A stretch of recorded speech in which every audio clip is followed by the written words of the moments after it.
Welcome to IELTS by Allied Illustrators. Are you afraid of IELTS speaking test? You don't need to take worry. Here, we will teach you how to overcome the fear of IELTS test. When helping students prepare for the IELTS test, one of the biggest fears is how to do well in IELTS speaking.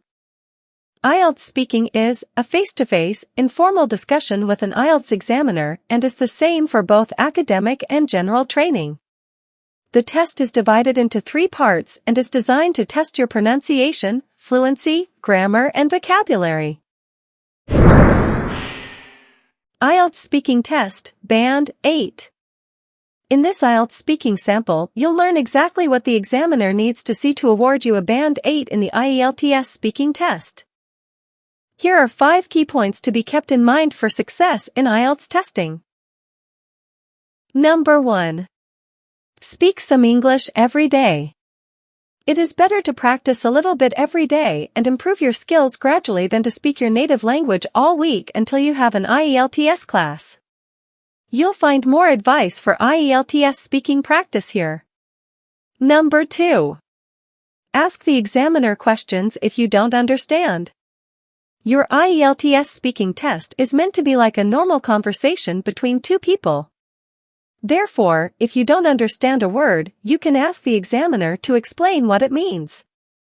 Just say, "I'm sorry, could you explain what X means?" You can also ask them to repeat the question. However, you can't ask the examiner to explain the whole sentence. Here's what to do if you get an unfamiliar topic in your IELTS speaking test. Number 3. Do a 24-hour English warm-up. It takes most IELTS students 10 to 15 minutes to warm up and perform to the best of their ability on test day. Just like an athlete needs to warm up before a sporting event, you also need to warm up before your IELTS exam. Therefore, you should speak, write, read, and listen to English for 24 hours before your IELTS speaking test. Your family and friends might think you are crazy, but it will greatly affect your score. Number 4. Give full answers.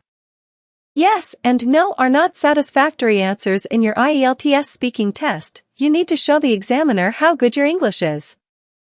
If you give very short answers, there is no way the examiner can know how good you are. Therefore, you should try to extend your answers with explanations and examples. Number 5. Correct your mistakes. People make small mistakes when they speak all the time, especially when they are nervous about an exam. Correcting your mistakes as you make them can show the examiner that you really do know your grammar and vocabulary. When you make a small mistake, say sorry and repeat the sentence correctly. The next part of this course will be uploaded soon. Till then, please subscribe to this channel. Thank you for watching.